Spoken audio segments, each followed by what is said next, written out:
আসসালামু আলাইকুম। গতকাল বাংলাদেশের সংসদে আন্দালিব রহমান পার্থ ভাই জ্বালাময়ী এক ভাষণ দিয়েছেন। ছোটবেলায় বাজারে যেতাম, ওইখানে সাপের ওষুধ বিক্রি করতে আসতো, অনেক কিছু বেচতো, কৃমির ওষুধ, সাপের ওষুধ, আরও নানান জিনিসপত্র। তো ওইখানে ওই যে খেলাধুলা দেখাইতো, একটু সাপের খেলা দেখাইতো, একটু গান গাইতো, কমেডি করতো, এগুলো দেখতে মজাই লাগতো। মানুষজন দাঁড়ায় থাকতো, প্রতি হাটেই 2-4 জনের পকেট মার হইতো। তো এই ইয়েগুলো দেখতে কিন্তু শ্রুতিমধুর, খুব ভালো লাগতো দেখে। কিন্তু খেলার শেষে টার্গেট একটাই, ওষুধ বেচবে। কি বলতো, বেজি আর সাপের যে যুদ্ধ, এখানে বেজি যে সাপের সাথে যুদ্ধ করে সাপ সাপ বেজিকে কামড় দেয়, তারপরেও বেজি কেন মারা যায় না, এই বেজিটা ওই যুদ্ধের মাঝখানেই সে জঙ্গলে যায়, জঙ্গলে যে একটা গাছের শিকড় খেয়ে আসে, সেই শিকড়টা খেয়ে তারপরে আবার ফের সে সাপের সাথেই করে, যেই কারণে সে মারা যায় না। খেলাধুলা শেষ, ওই যে ক্যাম্পাসের যিনি আসেন, ওই ব্যক্তি ওই শিকড় নাকি সে জঙ্গল থেকে নিয়ে এসেছেন আজকে আমাদেরকে দেওয়ার জন্য। অল্প কিছু শিকড় আছে, সবাই হাত তুলবেন, হ্যাঁ, যে যে আগে হাত তুলবেন তারা পাবেন, সবাইকে দিতে পারবো না। অল্প কিছু শিকড়, 2 টাকা 5 টাকা 10 টাকা ভাঙায় টাকায় নিয়ে তারপরে ভাঙা একটা গাড়ি আনতো, গাড়িতে করে ছুটতো।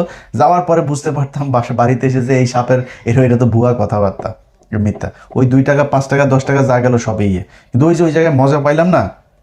কালকে সংসদে পার্থ ভাই মূলত সেই সাপের খেলা দেখিয়েছেন।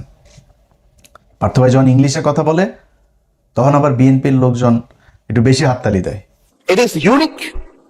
The revolution was unique. এর পরবর্তী government was unique. And what we had a quasi-constitutional government. তো বিএনপির ভাইরা যে এই যে হাততালি টাততালি দিয়েছে না, এই বেশিরভাগই তো ধরেন ওনাদের এখানে অনেক শিক্ষিত মানুষ আছে, অনেক কি বলবো যে যা যোগ্যতা সম্পন্ন মানুষজন আছেন, কিন্তু এখানে কিন্তু আন্ডার 5 মানুষজনও কিন্তু আছেন। ওরা লেখে 8 পাস 9 পাস এরকম লেখেন ওই হলফনামায়, কিন্তু আন্ডার 5ও আছে, কিন্তু অনেকগুলো আছে বিএনপিতে। তো আন্ডার 5, আন্ডার 8, আন্ডার 10 ম্যাট্রিক, এগুলো তো আপনার ইংলিশ বুঝে নাই। তো না বুঝে ওরা মনে করছে ইংলিশে যা বলছে ওইটা মানে আমার পক্ষেই বলছে, আমাদের দলের পক্ষেই বলছে, শুনে আরও বেশি থাপড়ানি দিয়েছে। কিন্তু বাস্তবতা হলো, আন্দালিব রহমান পার্থ ভাই কালকে তার বক্তব্যের শুরু থেকে শেষ পর্যন্ত এক ভয়ঙ্কর সাপের খেলা দেখিয়েছেন, যেই বক্তব্যের কোনো সারমর্ম নাই, একদম পুরোটাই ভোগাস, মিথ্যা, অপতথ্য, বিভ্রান্তিমূলক কথাবার্তা বলে গিয়েছেন। কেমনে বলেছেন আমি আপনাদেরকে একটা একটা করে বুঝাই। তবে তার আগে পার্থ ভাইয়ের বক্তব্যটা অল্প একটু আগে আমরা শুনি, উনি কি বলেছেন শুনেন। Honorable Speaker, ব্যাপারটা তো অনেক কমপ্লেক্স, একটা ইউনিক সিচুয়েশন। আমি আমার সম্মানিত বিরোধী দলের নেতাদের চোখে আবেগ দেখি, কথায় দেখি, তবে একটা জিনিস এটাও দেখি যে কেন জানি প্রথম থেকে আমাদেরকে জুলাইয়ের বিরুদ্ধে নিয়ে যাওয়ার একটা পায়তারা দেখতে পাচ্ছি। ঠিক যেমন, ঠিক আমাকে কথা বলতে দাও। If you understand the decorum, please. আমি কেন was quiet when I was এটা হবে না কিন্তু। তো আমাকে আওয়ামী লীগ সরকার মনে পড়ে যায় যে আমরা যদি কোনো কথা বলতাম, যুদ্ধাপরাধের বিচার চায় না, আমরা বলতাম তেলের দাম কত, যুদ্ধাপরাধের বিচার চায় না। আমি অনেকখানি ওই অ্যাটিটিউডটা দেখতে পাচ্ছি। সবচেয়ে বড় কথা, we have no problem with July সনদ। আমাদের প্রবলেম প্রক্রিয়া নিয়ে। আপনারা কোন প্রক্রিয়ায় করতে চাচ্ছেন, এবং আমরা আমাদের ডিসেন্ট, নোট অফ ডিসেন্ট আগে থেকেই দেওয়া। আমাদের প্রক্রিয়া ছিল, আপনারা দেখেন, উইথ ডিউ রেসপেক্ট, একদম রেসপেক্টের সাথেই বলি, রাষ্ট্রপতির ক্ষমতা কমাতে যে আমরা প্রধানমন্ত্রী বা ক্যাবিনেটের ক্ষমতা অনেকাংশে বাড়িয়ে দিয়েছি। দ্যাট ইজ দ্য ইস্যু, আর তো কিছু ছিল না। এই কারণে আমরা আমাদের কনস্টিটিউশনাল ফ্রেমওয়ার্ক রিয়েলাইজ করেছি উই নিড চেঞ্জ। আমরা মনে করি, বা আমরা আজকে এখানে, আমরা পলিটিশিয়ান, আমাদের মাথায় রাখতে হবে that we must mitigate the harshness of the relevant provisions of the Constitution. At the same time, we must uphold the spirit of July. এই ব্যালেন্স আমাদেরকে করতে হবে। কিন্তু আপনারা তো আমাদেরকে লগর সেটে পাঠিয়ে দিচ্ছেন। আপনার এখানে যারা বসা, আমার মাননীয় প্রধানমন্ত্রী কত বছর এক্সাইল, পাশে আমাদের মাননীয় এলজিআরডি মন্ত্রী কয়বার জেল খেটেছে, তার পাশে আমির খসরু সাহেব একসাথে জেলে ছিলাম, তার পাশে সালাউদ্দিন সাহেব কতদিন বিদেশে ছিল, এমন একটা ভাব কত বছর বিদেশে ছিল। এখানে আমরা যারা আছি, আমরা সবাই জুলাই যোদ্ধা। আপনাদের বিরোধী দলীয় সম্মানিত মাননীয় আমাদের যে বিরোধী দলীয় নেতা, উনি উনার ভাষায় এত সুন্দর করে আমাদেরকে রেকগনাইজ করেন, কিন্তু যখনই ফ্লোর আপনাদের হাতে চলে যায়, আপনারা আমাকে অ্যাটাক করেন অ্যাজ ইফ আমরা জুলাইতে আমাদের কোনো কন্ট্রিবিউশনই নাই। একদিন এক ভাই দাঁড়িয়ে বললো, গতকালকে সম্মানিত এক সংসদ সদস্য দাঁড়িয়ে বললো যে আমাদের এখান থেকে বলা হয়েছে এই আন্দোলনের সাথে আমাদের সম্পৃক্ততা নাই। অফকোর্স আমরা এই কথা বলেছি, because it was politically correct. We never wanted to give it a political face. আমরা চাচ্ছিলাম ছাত্র আন্দোলন বা যেই কোটা আন্দোলন হচ্ছিল এভাবে যাক। এই রেভলিউশনকে আমরা শ্রদ্ধা করি। 17 বছর আমরা কষ্ট করেছি এখানে, আমার ভাইয়েরা অনেক বেশি কষ্ট করেছে। আমরা জেলে গিয়েছি, আন্দোলনে ছিলাম, 20 দলে ছিলাম, 4 দলে ছিলাম, অনেক আগে থেকে। আমরা চাই না, কিন্তু এই যে একটা প্রক্রিয়া, সংবিধানকে ছুঁড়ে ফেলে দাও, সংবিধানকে ছুঁড়ে ফেলে দাও। সংবিধানকে ছুঁড়ে ফেলবো কেন? সংবিধানকে মনে করায় দেয় যেটা 71-এর পরাজয়ের দলিল। আমি সংবিধানকে আমরা ছুঁড়ে ফেলে দেবো? এই সংবিধান দিলে গাত্রদাহ কেন হবে? এত গায়ে লাগবে কেন? If I don't like it, there are relevant provisions within the constitution যে আমি পরিবর্তন করতে পারি। আমার দরকার কি যে আমি এটাকে ছুঁড়ে ফেলে দেবো? পার্থ ভাইয়ের পুরো বক্তব্যের আপনারা যারা শুনেছেন, এটার আরো বড় আছে, দেখে নিন আপনারা ইউটিউব থেকে। এই বক্তব্য শোনার পরে আপনাদের কারোর কি মনে হয়েছে যে উনি বিএনপির নেতা নাকি বিজেপির নেতা? ওনার বক্তব্যের প্রথম প্রশ্ন হইল এইটা। ওনাকে আগে আমাদেরকে বলতে হবে উনি বিএনপি না বিজেপি। এই গেল 1.5 মাসে এই সরকারের যে মেয়াদ, এই 1.5 মাসে আপনারা সোশ্যাল মিডিয়াতে, কোনো পত্রিকাতে, কারোর কোনো ফেসবুক পোস্টে, কোথাও কোনো দিন কেউ শুনেছেন কেউ আন্দালিব রহমান পার্থ ভাইকে অ্যাড্রেস করে বলেছে যে পার্থ ভাই আপনি কেন জুলাই সনদের বিরুদ্ধে? বা বিজেপিকে বলেছে কেউ, ওনার রাজনৈতিক দল যেটা, কেউ বলেছে?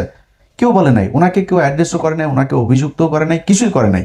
কিন্তু উনি নিজের গায়ে নিলেন অ্যাজ ইফ উনি একজন বিএনপির মন্ত্রী, বা মনে হয়েছে উনি বিএনপির মানে প্রধানমন্ত্রী বা মহাসচিব, এরকম একটা দায়িত্ব নিয়ে উনি কালকে বিএনপিকে খুব দিয়েছেন। কারণ জিনিস কিন্তু হেভি জিনিস একটা। পার্থ ভাই কিন্তু কোনো সমস্যা হয় না কখনো। ধরেন আওয়ামী লীগ বিএনপি যখন যারাই ক্ষমতায় আসো কোনো সমস্যা হয় না। একদিকে হেলাল সাহেবের মেয়ের জামাই ভাইও মোটামুটি ভালো নেতা টেতা ছিল। তারপরে ধরেন এখনো কোনো সমস্যা নাই, আওয়ামী লীগের সঙ্গে ব্যবসা পাতিটাতে সব কিছু চলেছে, কোনো সমস্যা হয়নি।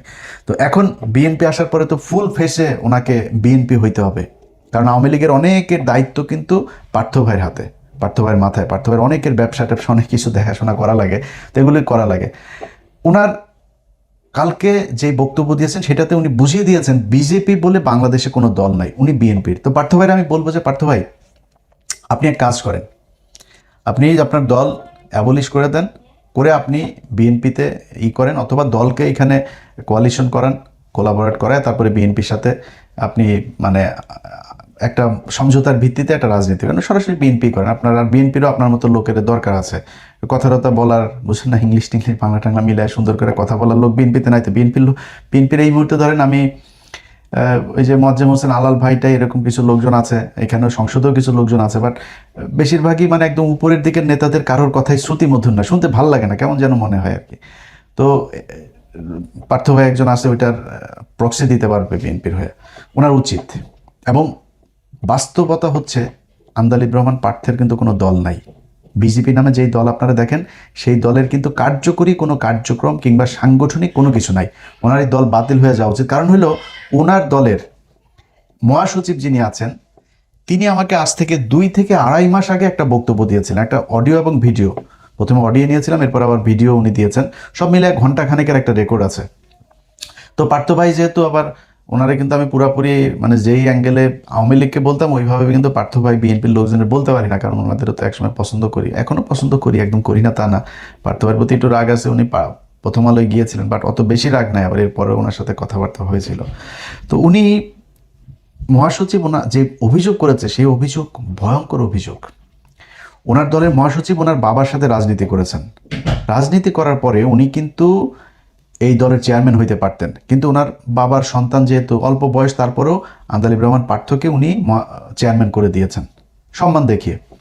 অথচ সেই ব্যক্তিকে এই যে এবার নির্বাচন গেল না, উনি বারবার চেয়েছেন যে উনি মনোনয়ন নেওয়ার জন্য তারেক রহমানের সাথে একটু কথা বলার জন্য, তারেক রহমানের সাথে কথা বলতে দেওয়া হয় নাই।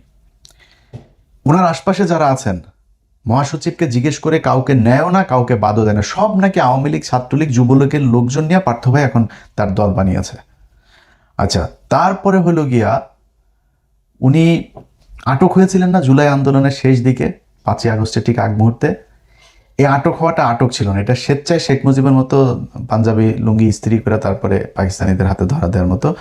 হারুনুর রশিদ হাউন আঙ্কেলকে নাকি মহাসচিব পাশে ছিলেন, তিনি নিজে ফোন দিয়ে হাউন আঙ্কেলকে তখন তো জানে না যে হাসিনা যে পলায় টলায় যাবে, হারুন ভাই আমারে লোক পাঠান, আমারে নিয়ে যান, আমারে যদি এখন না নেন তাহলে এটা সবাই খুব ফিসি মনে হবে, সবাই বুঝে যাবে যে এটা আমি আসলে কাদের লোক, তো আমারে নিয়ে যান।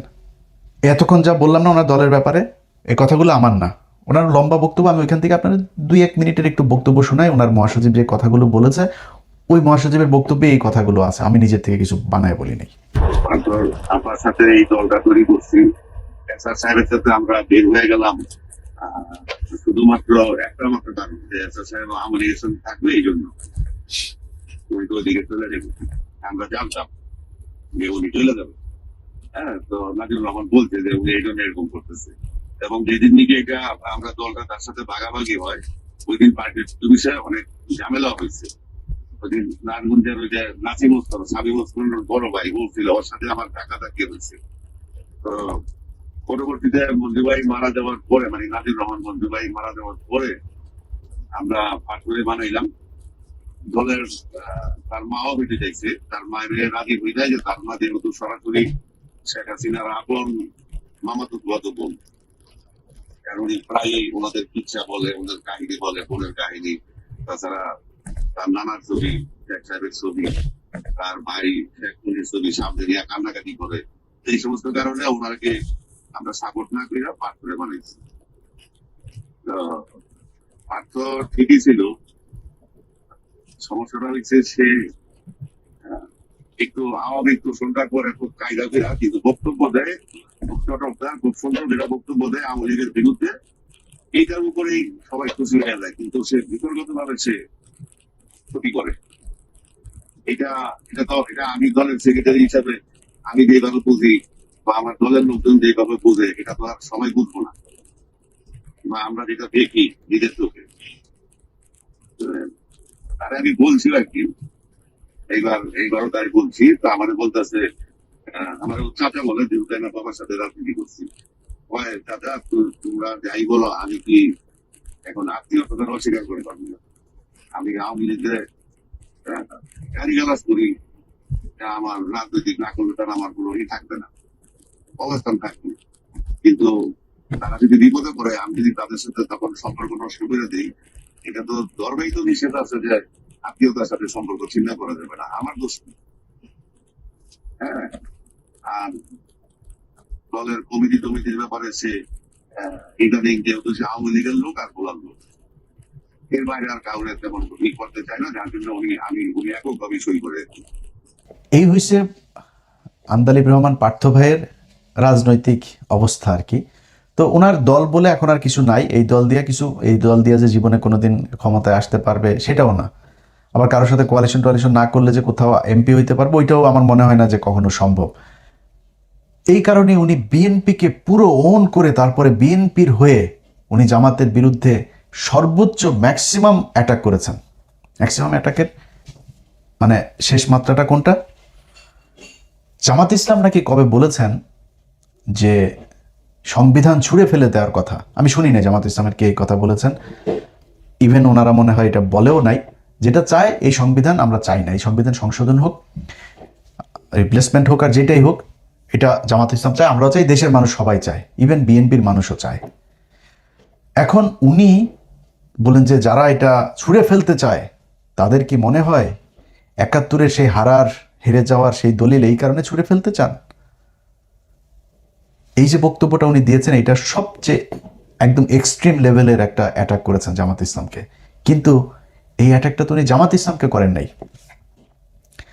আপনারা এই বক্তব্যটা সবাই শুনেছেন খালেদা জিয়ার, যে খালেদা জিয়া বলে গিয়েছিলেন যে যদি ক্ষমতায় আসেন তাহলে তিনি এই সংবিধান ছুঁড়ে ফেলবেন। এই সংবিধান এই সংবিধানকে যেই দিন জনগণের সরকার আসবে সেই দিন এই সংবিধানকে ছুঁড়ে ফেলে দেওয়া হবে। এই সংবিধান তাইলে এখন বলেন আপনি, আন্দালিব রহমান পার্থ এটা কি খালেদা জিয়াকে বলেছেন না জামাত ইসলামকে বলেছেন? কারণ আওয়ামী লীগ মনে করে খালেদা জিয়া, জিয়াউর রহমান এরা সবাই পাকিস্তানের লোক, পাকিস্তানের এজেন্ট ছিল, রাজাকার ছিল, পাকিস্তানের হয়ে বাংলাদেশের মানুষের বিরুদ্ধে যুদ্ধ করেছে। এটা শেখ হাসিনা বহুবার বলেছে খালেদা জিয়া হলো পেয়ারে পাকিস্তান টাকিস্তান এগুলো বলে কথা বলেছে, এটা আপনারা শুনেছেন অনেকেই। आए मेरे जान प्यारे दमान आंखों की तारा আসমান কি চান মেরে জান পাকিস্তান, এ হলো খালেদা জিয়ার কথা। বিএনপির হৃদয় তো থাকে পাকিস্তান, তাদের মনেই আছে পাকিস্তান, দিল মে হায় প্যারে পাকিস্তান। এইসব কারণেই এই যে পাকিস্তানের পন্থী এগুলো বলার কারণে কিন্তু আজকে পর্যন্ত এই মুক্তিযুদ্ধের বিষয় নিয়ে খালেদা জিয়া এবং হাসিনা এই যে জুলাইয়ের যে আন্দোলন হইলো 15 বছরের যে স্বৈরশাসন এগুলো সব কিন্তু এই মুক্তিযুদ্ধের এগুলোকে কেন্দ্র করে। এবং আন্দালিব রহমান পার্থ আবারও ফের সেই 71 নিয়ে এখানে খোঁচাটা দিলেন। তিনি যেটা করেছেন এটা আমি মনে করি জামাত ইসলামকে এর চাইতে বেশি বড় অ্যাটাক করে কথা বলার, আমি জানি না জামাত ইসলামের কেউ কোনোদিন সংসদের দ্বারা আন্দালিব রহমান পার্থকে বা সরাসরি দেখা হইলেও বলেছে কিনা, কিন্তু আন্দালিব রহমান পার্থকে এই অ্যাটাকটা করতে হয়েছে কারণ ওনাকে তারেক রহমানের সাথে বিএনপির সাথে এমন খাতের দিতে হবে অ্যাজ ইফ এটা মনে হয় যে আন্দালিব রহমান পার্থ মানে বিএনপির বিশাল বড় একজন শুভাকাঙ্ক্ষী, এই কারণে তারা তেলবাজি করে ওইখানে যাইতে হবে, এই জন্যই সেটা করেছেন। এখন আমার কথা হলো যে যেই সংবিধান নিয়ে আপনি মানে যেই বিষয়টা নিয়ে আলোচনা যে এই জুলাই সনদ, এটা বিএনপির কেউই চায় না। ওনার বক্তব্যে উনি বলেছেন যে বিএনপিও এটা চায়, তারা জামাত ইসলাম এমনভাবে কথা বলে আমাদেরকে জুলাইয়ের বিপক্ষ প্রতিদ্বন্দ্বী হিসাবে আমাদেরকে দাঁড় করিয়েছে, বা এটা জামাত ইসলাম দাঁড় করায় নাই। আপনি যে বিএনপির হয়ে কথা বলতে চাচ্ছেন, বিএনপি শাস্তে চাচ্ছেন, আপনার সেই বিএনপি এই কাজ করেছে। কি কি করেছে একটা একটা করে বলি। নির্বাচনের আগে ভারতীয় পত্রিকা আনন্দবাজার থেকে শুরু করে NDTV, India today, Indian express, Times, এরা সবাই কি বলেছে যে তারেক রহমান ভারতের সাথে কথা বলে এসেছে এবং তাদেরকে সেই নিশ্চয়তা দিয়ে এসেছে যে তারেক রহমান বাংলাদেশে গেলে হাসিনার রাজনীতি আবার আওয়ামী লীগকে স্বাভাবিক রাজনীতি করতে দিবে, হাসিনার বিরুদ্ধে সব মামলা তুলে নিবে। এটা যে ওদের পত্রিকা বলেছে সেইটা না, খালি দলের মহাসচিব থেকে শুরু করে অনেক নেতা এই কথা বলেছেন, আওয়ামী লীগের কোনো মামলা রাখা হবে না, আওয়ামী লীগ বিএনপি ভাই ভাই, আওয়ামী লীগের লোকজন সব বিএনপিকে ভোট দেখ, এই কথা আপনারা প্রকাশ্যে নির্বাচনের ক্যাম্পেইনের সময় বলেছেন। নির্বাচন শেষ হয়েছে, প্রথম বক্তব্য সালাউদ্দিন আহমেদের, আমরা এই সংস্কার গণপরিষদের যেই শপথ এইটা আমরা নিব না। হ্যাঁ ভোট না ভোট দিল বাংলাদেশের 80% মানুষ, হ্যাঁ পক্ষে ভোট দিল। সালাউদ্দিন সাহেব বলে দিলেন এইটা হ্যাঁ ভোট না ভোট এগুলি কোনো বিষয়, জুলাই সনদ টনদ এগুলো, কয়েকজন এমপিও বলেছেন এই কথা। সালাউদ্দিন আহমেদ অফিসিয়ালি বক্তব্য দিলেন যদি এইটা হয় ওইটা হয়, শিলং থেকে এই মেয়ে এনে দেয়, শিলংয়ে আমার আগে যে মদ খাইতে দিত সেই ব্র্যান্ডের মদ দেওয়া হয়, তারপরে শিলংয়ে যাওয়ার আগে যে মাগি নিয়ে আমি ধরা খেয়েছিলাম সেই মাগিকে যদি আমার সাথে নিয়মিত আসতে দেওয়া এইভাবে আমাকে যদি এগুলি করতে দেয়, নানান হয় টয়ের পরে যদি হয় তাহলে হতেও পারে। সালাউদ্দিনের বক্তব্য এটা। কি বললেন সংবিধান সংস্কার পরিষদ, এটা যদি কনস্টিটিউশনে ধারণ করা হয়, সেই মর্মে অ্যামেন্ডমেন্ট হয় এবং সেই শপথ পরিচালনার জন্য সংবিধানের 3য় তফসিলে ফরম হয়, কে শপথ পাঠ করাবেন সেটা নির্ধারিত হয়, এতগুলো হয় এর পরে তারপরে হলে হতে পারে। আচ্ছা, এরপরে উনি বলেছেন যে কেন বিপ্লবী সরকার হইল না, সাংবিধানিক ধারাবাহিকতা কেন রক্ষা করা হইল। ভাই, এই চুপপুরে সরাইতে চেয়েছে ইউনুস, ছাত্ররা, জামাত ইসলাম, চুপপুরে সরাইতে দেয় নাই বিএনপি, ওয়াকারকে সরাইতে চেয়েছে এই খলিল, এই ইউনুসেরা, ওয়াকারকে সরাইতে দেয় নাই বিএনপি। এটা মানে এটা তো আর আপনার ইয়ের কথা না, মানে ওনারা বলেছেন বা হাওয়ার কথা না। এই কালের কণ্ঠে এক আওয়ামী দালাল আছে হায়দার আলী, এই হায়দার আলী রাষ্ট্রপতির এক সাক্ষাৎকার ছেপেছে, আপনারা দেখেছেন তো সেটা। রাষ্ট্রপতি সেখানে একদম সরাসরি স্বীকার করেছে রাষ্ট্রপতির অফিসটা মূলত এখন আওয়ামী লীগের একটা রিহ্যাব সেন্টার। আওয়ামী লীগের যেসব সুশীল ব্যবসায়ী যেসব বদমাশগুলো আছে, এই বদমাশগুলোর একটা রিহ্যাব সেন্টার, ওইখানে প্রতিদিন তাদের যাওয়া আসা, বিভিন্ন আলাপ আলোচনা, কনস্পাইরেসি এগুলো চলতেছে। এই লোকগুলোকে কিভাবে আপনার এই যে চুপ্পুকে কিভাবে বিএনপি আপনার শেল্টার দিয়েছে, তাকে রাখতে চায় না জামাত ইসলাম, তাকে রাখতে চায় না ইউনুস, তাকে কিভাবে এখন বিএনপি আদর আপ্যায়ন করে, আমরা এগুলো তো নিজের চোখেই দেখছি।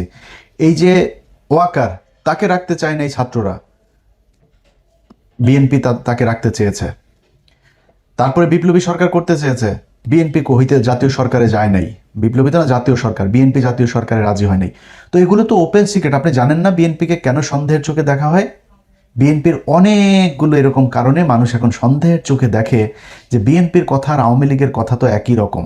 ওগুলি সব যদি বাদও দেন, নির্বাচনের পরে কতগুলো আওয়ামী লীগের নেতা জামিনে মুক্তি পেয়েছে। এলাকায় আওয়ামী লীগের লোকজন, আমার এলাকার কথা বলে, আওয়ামী লীগের লোকজন সব এখন ওপেনে আরামসে চলাফেরা করে, সব বিএনপির দলে গিয়ে ভিড়েছে এবং বিএনপি তাদেরকে শেল্টার দিচ্ছে। বিএনপির এমপি তিনি নিজে বলেছেন, যে হারুন নিজে বলেছে যে থানা ঘেরাও করা হবে যদি আওয়ামী লীগের কাউকে ধরা হয়। এই জন্য বিএনপিকে জুলাইয়ের প্রতিদ্বন্দ্বী হিসাবে দাঁড় করানো হয়েছে। বুঝেন না আপনি? এমনিতেই গাইবি আওয়াজ এসেছে আপনার কাছে আর আপনি শুরু করে দিলেন। মূলত আপনি জানেন, আপনি কিন্তু কথারে মানে টকশো করার জন্য আপনি অনেক এক্সপার্ট। আপনি এই কথার এগেনস্টে কি বলতে হবে সেটা আপনি খুব ভালো করে জানেন, কিন্তু বলেন নাই। না বলে এই যে আজকে টেবিল চাপড়াইছে না বিএনপির অশিক্ষিত কিছু লোকজন, এদের এই চাপড়ানিটা খাওয়ার জন্য আর হইল গিয়া নিজে বিএনপির একটু তেল দিয়া তারপরে পদধূলি পাওয়ার জন্যই আপনি এগুলো বলেছেন। এটা আমরা বুঝি পার্থ ভাই, আপনি এত অজ্ঞানী বা এত অশিক্ষিত মূর্খ লোক না, আপনি সব বুঝেন, বুঝেই তারপরে এগুলো করেছেন। এখন কথা হইল যে সংবিধান নিয়া যদি নাকি আপনারা মনে করেন, যেটা আপনিও আজকে যুক্তি দেখিয়েছেন, এটা সালাউদ্দিন যুক্তি দেখায়, আইনমন্ত্রী যুক্তি দেখিয়েছে যে কি এই ধারাবাহিকতাটা করা না হলে আগে কেন বিপ্লবী সরকার করা হয় নাই, না হওয়ার কারণে আজকে এখন আমরা রাষ্ট্রপতিকে রেখে সাংবিধানিক ধারাবাহিকতা শেখ হাসিনার সংশোধনী যেটা শেষে করে দিয়ে গেল। কোথাও ছিল আপনার যে তত্ত্বাবধায়ক সরকার আসবে, অনির্বাচিত কোনো সরকার আসতে পারবে? আপনারা এখন বলবেন সালাউদ্দিন এক যুক্তি দেখিয়েছে, প্রধানমন্ত্রী পালিয়ে গিয়েছে, প্রধানমন্ত্রী পদত্যাগ করেছে, এখন আমরা কি করব? প্রধানমন্ত্রী তো বলেছে আমি পদত্যাগ করি নাই, এখন আপনি কই যাবেন? কথার কথা, আমার বিশ্বাস শেখ হাসিনা অধ্যায় বাংলাদেশে শেষ। আওয়ামী লীগ বাংলাদেশে আবার আসবে, হয়তো জাতীয় পার্টি হয়ে তারপরে আসবে। এর বাইরে আর কোনো রাস্তা আমি দেখি না।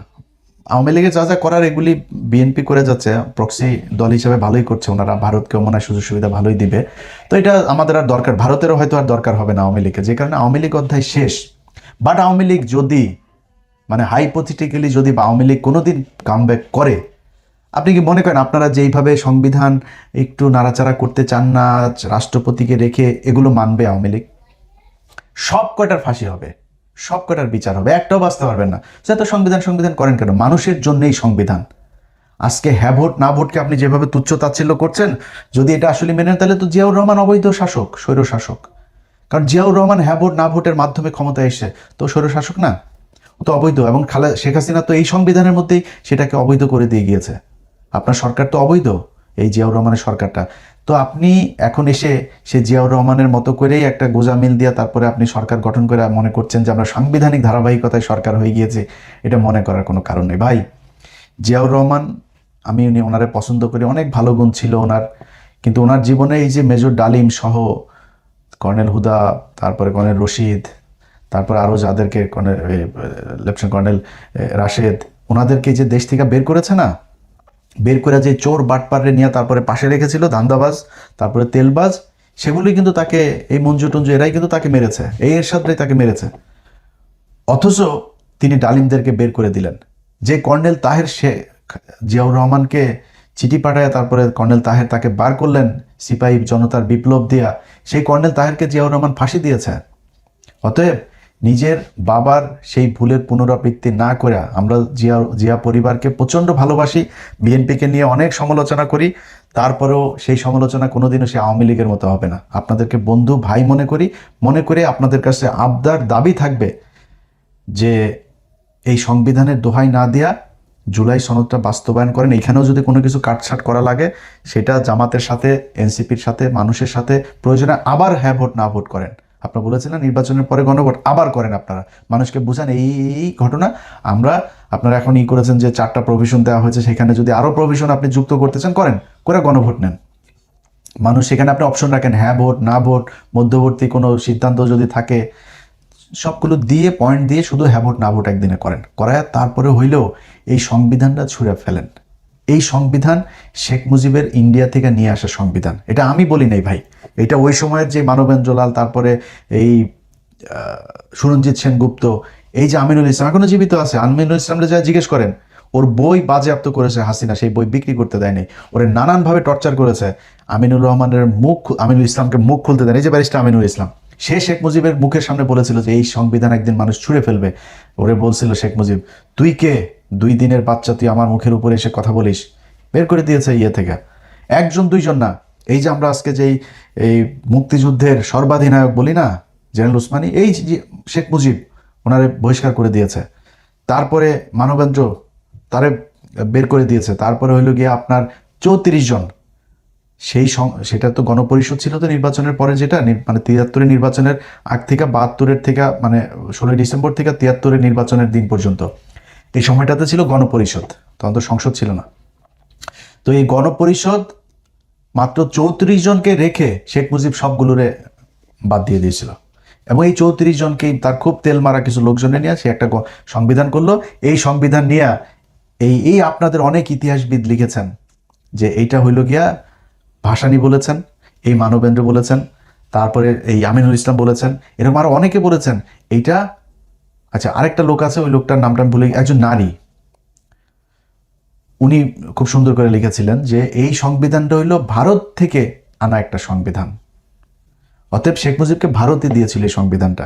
প্রতিটা পরতে পরতে সংবিধানের অনেকগুলো জায়গা আছে, আমি সংবিধান একদম পুরো মুখস্থ বলতে পারেন, বাট কিছু কিছু পয়েন্ট আমি জানি। যেমন ধরেন 145 ক, সেখানে বলা হয়েছে যে বিদেশি কোনো চুক্তির ক্ষেত্রে সংসদে বিল উত্থাপন করিতে হইবে, কিন্তু যদি প্রেসিডেন্ট মনে করেন তাহলে বিশেষ ব্যবস্থাপনা, মানে আমি কথাগুলো একদম এক্স্যাক্টলি ওরকম বলছি না, এরকম যে উনি চাইলে গোপনেও সেই বিদেশি রাষ্ট্রের সাথে চুক্তি করিতে পারিবেন। এটার নাম সংবিধান। এরপরে তো এই শেখ মুজিব তো সেই চুক্তি করে গিয়েছে, হাসিনা করে গিয়েছে সেই চুক্তি। এই সংবিধান আমাদের দেশের সবচাইতে বড় সমস্যা ভাই। আপনারা বলেন আবেগ দিয়া দেশ চলে না, সংবিধান হয় না, দেশ পরিচালনা করা যায় না, আমরাও মনে করি তাই। যদি আসলে আবেগ দিয়ে মনে করতে না, সবার আগে এই জাতীয় সঙ্গীতের মধ্যে সংসদে দাঁড়ায় সবাই হিসু করতে হবে। ওই গান চলবে, ওইটা ওইখানে হিসু করবেন, করে ওটা বাদ দিবেন, কারণ এটা আবেগের কারণে এখন পর্যন্ত আমাদের এই জাতীয় সঙ্গীত হিসাবে আছে। আপনি যেমনি মন চায় এমনি আমার সাথে আপনি ডিবেট করেন। এই জাতীয় সঙ্গীতটা কি? রবীন্দ্রনাথ আরেক দেশের মানুষ, আমাদের বাংলাদেশের স্বাধীনতা নিয়ে লেখা হয় নাই, বাংলাদেশের বিরুদ্ধের বঙ্গভঙ্গ নিয়ে যে সেই বঙ্গভঙ্গ রোধ করার জন্য এই এই গান লেখা হয়েছিল। এরপরে আবার এটার যে সুর, সেই সুর আবার গগন হর করার গানের সুর চুরি করে তারপরে বসানো হয়েছে। সো চুরি করা বিদেশি আরেকজন বাংলাদেশ বিদ্বেষী, মুসলমান বিদ্বেষী একজন মানুষের লেখা জিনিসকে আমরা আপনার জাতীয় সঙ্গীত হিসাবে, একজন মুসলমান যদি নাকি এই জাতীয় সঙ্গীত পড়ে, ওরে জীবনে আল্লাহর কাছে গেলে ওরে জবাব দিতে হবে, এটা পড়ছিস কেন। এটা ওদের দেবদেবীকে উদ্দেশ্য করে ওরা এই মাগো তোর এগুলি ওরা ওদের জন্য করছে, আমাদের জন্য না। এটা যদি আপনি আমার ইতিহাস দিয়া যদি বুঝাইতে পারেন তাহলে বুঝান, আবেগ দিয়া যদি বুঝাইতে চান তাহলে আরেক জিনিস। আপনারা তো আবেগ মানবেন না, তাহলে জাতীয় সঙ্গীত বাদ দেন, সংবিধান বাদ দেন। এসব গাঁজাখুরি কথাবার্তা বলে টলে মানুষে জুলাই সনদ থেকে নিয়ে যাবেন, যা মন চায় তাই করবেন, এগুলি যদি করেন ভাই করতে পারবেন, গায়ের জোরে অনেক কিছু করতে পারবেন, কিন্তু মানুষ কিন্তু প্রতিটা ঘটনায় বিএনপির বিরুদ্ধে যাচ্ছে। আন্দালিব রহমান পার্থ ভাইয়ের প্রথম বক্তব্যের শুরু ছিল এমন একটা পরিস্থিতি তৈরি করা হয়েছে, আমরা জুলাই সনদের প্রতিদ্বন্দ্বী আপনাদেরকে জামাত বানায় নাই, আপনারা বানিয়েছেন, জনগণ বলেছে, জামাতের বলতে হয় নাই। জনগণ মনে করে বিএনপি জুলাইয়ের সাথে গাদ্দারি করেছে প্রতিটা জায়গায়। আপনারা শহীদ ওসমান হাদির মৃত্যু হইল, শেখ মুজিবুর রহমানের হলের সামনে নিয়ে লেখা হইল শহীদ ওসমান হাদি হল, সেখানে এই ছাত্র দলের ছেলেপেলেরা যায়, তারপরে এক ব্যানার টানিয়ে দিয়ে এসেছে হাদির উপরে। কেন? কারণ কি? আবার তাদের সেই ব্যানারের মধ্যে আবার লেখা শহীদ এই শেখ মুজিবুর রহমান হল।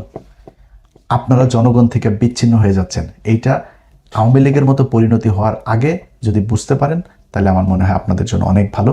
আশা করি ব্যক্তিগত আক্রমণ হিসেবে নেবেন না পার্থ ভাই, আপনার বোঝানোর জন্যই বললাম। আপনার এই মহাসচিবের বক্তব্য পুরাটা আমি ছাড়তে পারতাম, ওনারা আমি বুঝাইছি যে ভাই বাদ দেন, পার্থ ভাই তো তাও তো আওয়ামী লীগের দালালি তো করে নাই, ভেতরে ভেতরে তো ভাই এই দেশে সবই ওই মুড়ি খায়, এটা তো আর করে লাভ নাই, তো উনিও খাইতেছে, তারপরে তো আওয়ামী লীগের দালালি করে নাই, সুন্দর করে আওয়ামী লীগের সমালোচনাগুলো অন্তত করেছে আওয়ামী লীগের সময়, ওনারা মাফ করে দেন। আমি বলি নাই আপনার ওই সময় চালিয়ে কিন্তু আপনার দল আমি ভাঙিয়ে দিতে পারতাম, ওনার এই বক্তব্য ওই সময় চালাইতে পারতাম, নির্বাচনের আগে চালাই নেই। যাই হোক, ব্যক্তিগত আক্রমণ করার জন্য না, বোঝার জন্যই বলেছি। আশা করি এই সংবিধান ছুঁড়ে ফেলে দিয়ে নতুন করে বাংলাদেশের মানুষের জন্য, বাংলাদেশের মানুষের অধিকার প্রতিষ্ঠার জন্য যা করা যায় সেই অনুযায়ী একটা সংবিধান বাংলাদেশে রচিত হবে। আল্লাহ হাফেজ।